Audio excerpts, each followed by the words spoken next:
Hello, my name is Joel Rasdall, and this is my proposal, Realigning the Agency, Meeting the Future. The Hillsborough County Home Health Agency, HCHHA, is the only Medicare-certified, Joint Commission-accredited nonprofit home health agency in Hillsborough County. The agency enjoys a positive reputation in the community, being known for its prudent use of funds, high quality of care, and can-do attitude. Health workers in the area call it a highly professional place to work. The HCHHA employs 98 FTEs and showed a total net operational revenue of $7 million last year. The HCHHA is organized into 3 divisions: home care, private duty, and community health. The home care division provides nursing services to patients in their homes, as well as other services such as occupational therapy, physical therapy, and speech therapy. The home care division includes 57% of the total staff in the agency, who accounted for 50% of the total visits that occurred over all 3 divisions. These visits generated 58% of last year's annual revenue, 72% of which was paid for by Medicare.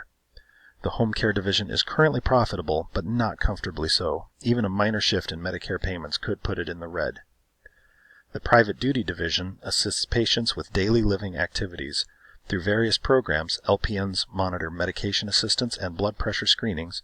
Housekeeper aides assist with light housekeeping and similar in-home services, including grocery shopping, and personal care attendants can help with bathing and other activities of daily living.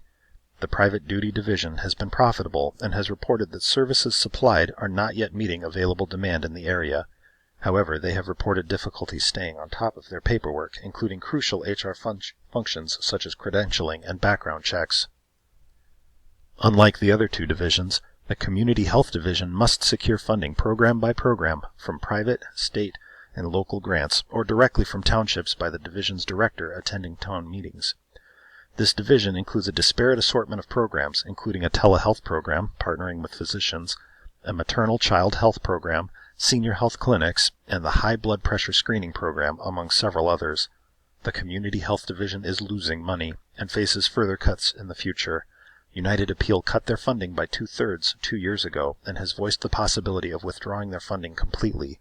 The division's manager has voiced concerns about making ends meet.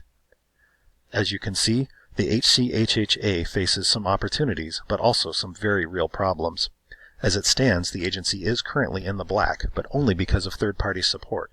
For the first time in the agency's available history, operational expenses were greater than operational revenue last year. The agency has also become too dependent on Medicare reimbursement as a primary income stream for some time now as well. This means that changes in Medicare reimbursement can have a strong impact, such as the changes rumored to be coming in the near future. Plus, the Community Health Division is, simply put, financially upside down. They are providing more services than they can reasonably support, and gains from the other divisions can only cover their losses when the other divisions are in fact profitable. However, there is also room for growth here. The private duty division reports unmet demands and is clearly in the black. While the agency enjoys a strong reputation overall, there are a couple of specific areas where our quality measures could improve. Our results in keeping flu shots up to date and treating the symptoms of heart failure are both sufficiently below the state and national averages to warrant attention. The concern has also been voiced internally that we are using grant money from the Community Health Division to help out members of our community who could pay for those services themselves, instead of those whose need is the sharpest. Our Jasper site specifically has several issues as well. It is farther away from our headquarters than any of the other sites, making travel times and expenses more burdensome, and it is culturally more similar to Capital City than to the rest of the county. A nationwide home health network is supposedly scouting the Jasper area as a possible market for a new site as well, and our site there is currently losing money. Therefore, this project recommends some specific changes aimed at tightening the agency up where it is weak and expanding areas that are strong into potentially new long-term priorities. The Community Health Division, currently losing an amount equal to some 60% of its total revenue, must be shored up. But first, a disclaimer. These cuts all assume that no further source of last-minute funding can be secured for them. If such funding can be located, of course we'd keep the programs in question. With that in mind, the high blood pressure screening program will be discontinued in a manner that upholds any existing contractual obligations. While the agency previously enjoyed a fruitful partnership with United Appeal, That partnership has worsened recently, and their current level of funding does not support the program we've partnered with them on. The Activities Program will be the first of several programs in the division to undergo a thorough review with a mandatory goal of reducing expenditures, including services, by 15% and a stretch goal of a 25% reduction. One of the 3 RNs in the division will now spend 3 days a week in community health and 2 days a week helping to coordinate expanded private duty care with the sole RN in that division. The community health secretary will similarly spend 2 days a week in private duty, assisting with paperwork and administrative support. The private duty division shows several signs of being ready to expand. The division is making money. It's doing so outside of Medicare reimbursement schedules, thus diversifying the agency's income sources, and all available evidence is that demand in the area for these services has not yet been met.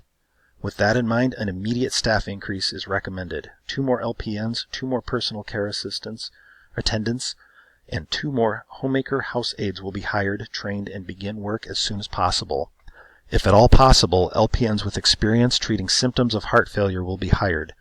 If none are available, the new hire orientation will include training in this area specifically, and a staff in-service will also be required either way. The division's overall utilization and local demand will then be monitored for opportunities for further expansion as warranted. As mentioned, one of the community health nurses and the community health secretary will now report to private duty 2 days a week. The secretary's objectives will be to support the division administratively, with a specific focus on supporting the credentialing and background check processes. Each service at the Jasper site will be carefully examined for financial sustainability. Services that are not covering their own expenses operationally will be curtailed or eliminated. However, the site itself will remain open, at least partially, so long as the state continues to fund the Senior Health Clinics program. The short-term effects of these changes will be incremental, not revolutionary, but they will help. The immediate effect the cuts on the Community Health Division will have is to save the department $30,000 a year before any other reduction of expenditures are identified and implemented. Similarly, the planned expansion to the Private Duty Division should see an annual increase of $120,000 in net gains, that is, $120,000 after salaries, benefits, and expenses are subtracted. However, this project is the first step in a longer journey. All available evidence suggests that the market for private duty division services is a vital one for the agency. Further expansion is highly recommended if it proves viable. Unfortunately, the Community Health Division's situation stands in stark contrast to that. Continued reduction of community health services may well be unavoidable. Funding availability is uncertain and subject to circumstantial stressors, such as some recent unavoidable negative press. However, the board has made it clear that the Community Health Division is critical to the agency's stated mission and purpose, so this market will likely remain open to the agency by whatever means are available for some time to come. The scenarios considered here are fairly self-evident. In the best-case scenario, Medicare reimbursement changes are entirely to our favor, allowing sufficient overhead to expand all 3 divisions. Private duty demand proves insatiable, and the division continues to grow aggressively. Community health receives more and more secure sources of funding and uses that funding and extra gains from the other division to further expand its services. And by contrast, the worst-case scenario here is that Medicare reimbursement changes work against us to a much greater extent than private duty can keep up with, and furthermore that the demand for expanded private duty care in the area is already saturated. In this scenario, far more drastic restructuring would be needed, possibly including doing away with the 3 divisions as an organizational structure. Home care would attempt to shift its payer mix away from Medicare by focusing on private duty payers, including focusing on services covered by Medicaid. Community health would hang on as best it could. The most realistic outlook, however, has already been stated. Medicare rate changes will hurt the agency's bottom line, but not fatally so, and we will be glad for other sources of revenue besides Medicare in that situation. Private duty demand will indeed prove largely unmet, and expansion into that market will continue for quite some time. Community health will temporarily be reduced in size and scope, but will likely hold on for several key grants and continue those services, as well as applying for new grants, possibly opening up new programs with the staff who would otherwise be unoccupied. In all of these situations, however, careful ongoing monitoring of our financial and operational circumstances is key. In conclusion, the HCHHA faces several challenges and opportunities. This project is to be considered as the first step of several. Even small changes can help right one's course. Thank you for your time and consideration.